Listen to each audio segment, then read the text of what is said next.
नाटकों की भी रचना हुई। उदय हाँ प्रसादोत्तर युग में ऐतिहासिक नाटकों की भी रचना हुई, जिनमें प्रमुख नाटककार थे हरि कृष्ण प्रेमी, उदय शंकर भट्ट, लक्ष्मी नारायण मिश्र, वृंदावन लाल वर्मा, राम कुमार वर्मा, जगदीश चंद्र माथुर। ये लोग ऐतिहासिक नाटककार हैं जिन्होंने प्रसाद युग के बाद ऐतिहासिक नाटकों की रचना की। उदय शंकर भट्ट के प्रमुख नाटक हैं विक्रमादित्य, दाहर या सिंध पतन, मुक्ति पथ, शक विजय। उसी तरह से भगवती प्रसाद पाथरी का है कलंगी, चंद्रगुप्त विद्यालंकार का नाटक है अशोक या रेवा। इसी तरह से बहुत सारे नाटककार, हरि कृष्ण प्रेमी का रक्षाबंधन, शिवा साधना, प्रतिशोध, स्वप्न भंग, आहुति, उद्धार, ये सारे नाटक, बहुत सारे नाटकों की रचना प्रसादोत्तर युग में ऐतिहासिक नाटकों की रचना की गई।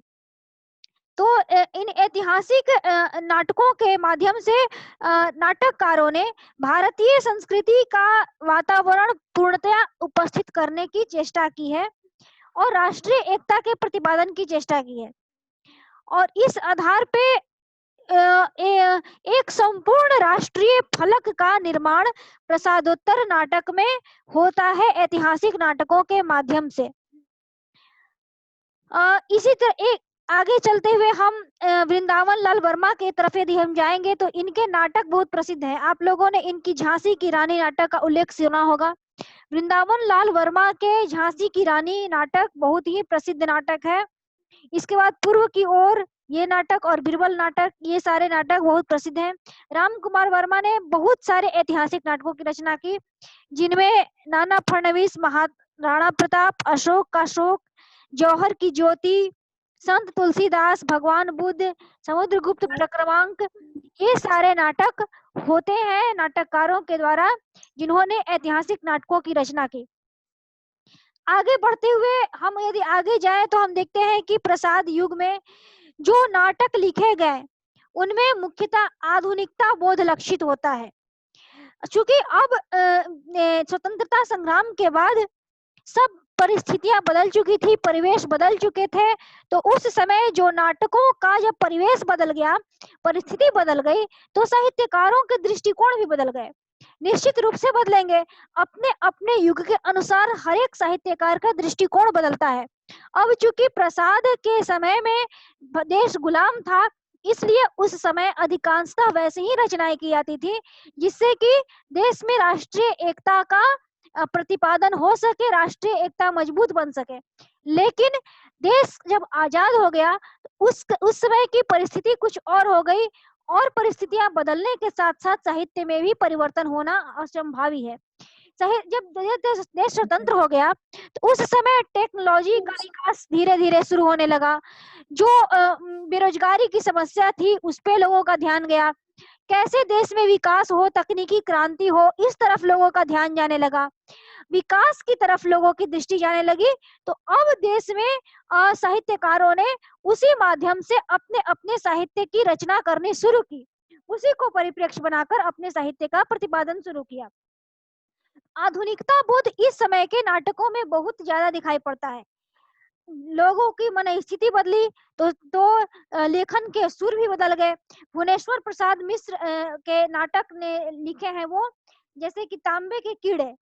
तो इसमें क्या है कि तांबे के कीड़े में यही दिखाया गया है कि मनुष्य पैसे का गुलाम हो गया है, यही दिखाया गया इस नाटक में। ये एक नई तरह की प्रवृत्ति, आधुनिक मनुष्य के अंदर किस तरह की प्रवृत्ति जन्म ले रही है, इसका उद्देश्य इन नाटककारों ने दिखाया।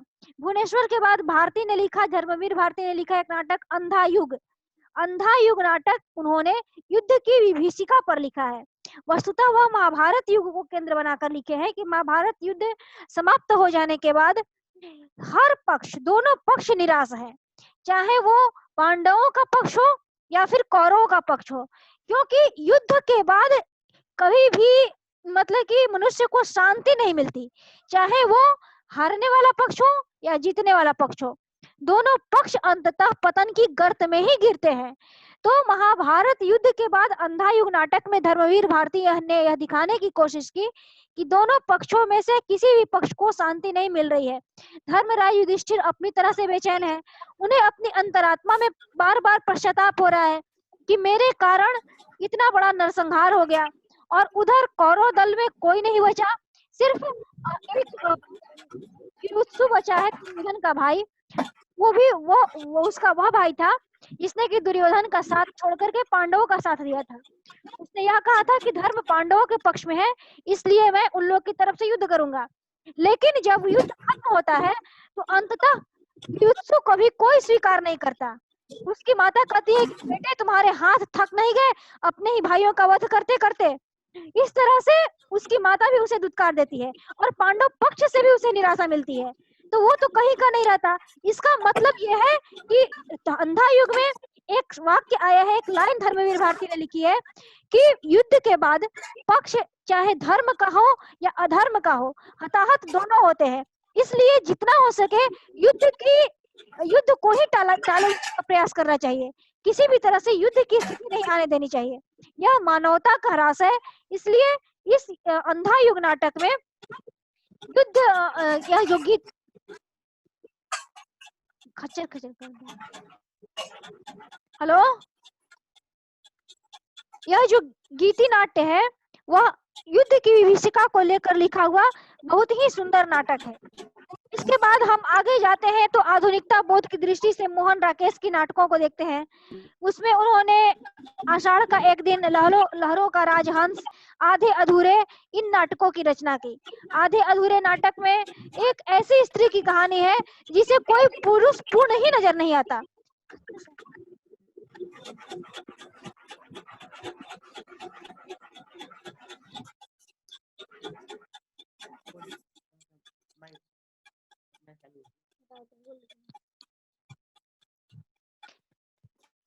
यदि किसी का माइक ऑन है तो ऑफ कर ले, आवाज उधर से आ रही है, पढ़ाने में डिस्टरबेंस हो रहा है। तो हम इसमें ये बता रहे थे कि मोहन राकेश ने 3 नाटकों की रचना की, जिसके माध्यम से उन्होंने नए नए परिवेश को उजागर करने का प्रयास किया, आधुनिकता के नए नए मूल्यों को उजागर करने का प्रयास किया। अब जो इनका आधे अधूरे नाटक है उसमें एक ऐसी स्त्री की कहानी है जो कि जिसे कोई पुरुष पूर्ण ही नजर नहीं आता, और उसी की तलाश में वह एक को छोड़कर दूसरे के साथ रहती है। तो ये मध्य वर्ग की कहानी है, और उसके परिवार में ऐसा है कि उसकी कोई बात नहीं मानता, उसकी न बेटी न कोई बेटा, कोई उसका बात नहीं मानता है, सब एक छत के नीचे रहते हैं। लेकिन वो घर जैसा नहीं है, वो एक धर्मशाला की तरह उसका घर है, सब आते हैं, रहते हैं और चले जाते हैं। तो इस तरह से टूटते परिवार की मन स्थिति को दिखाते हुए बहुत ही कुशलता पूर्वक मोहन राकेश ने आधे अधूरे नाटक की रचना की है।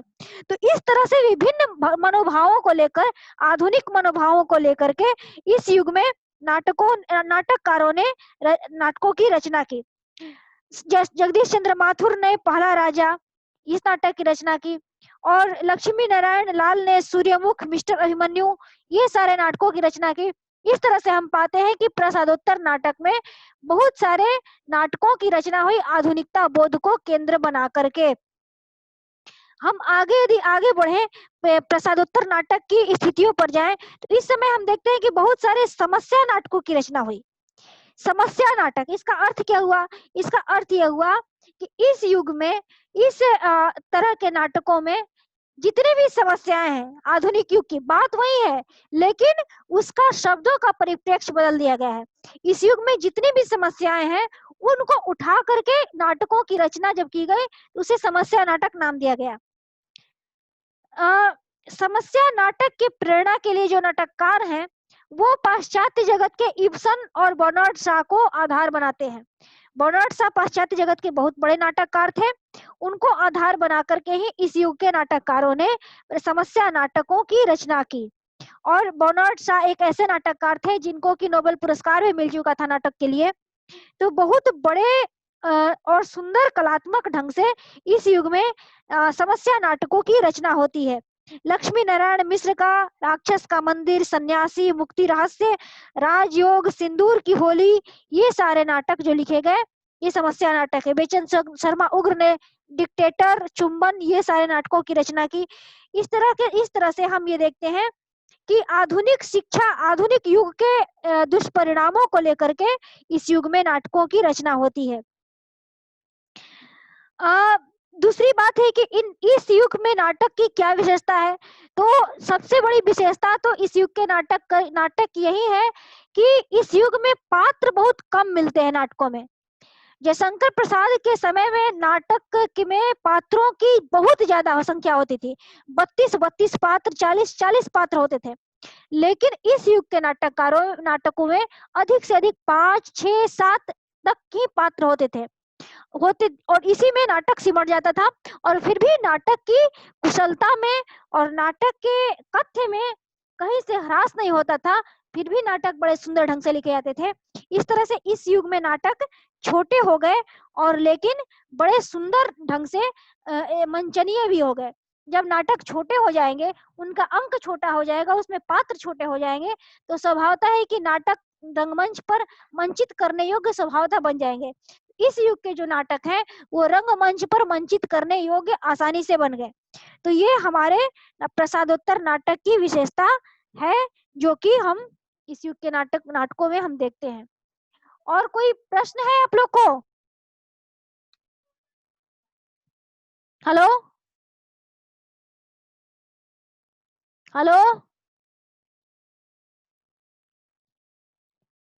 कोई विद्यार्थी बोल नहीं रहा है उधर से?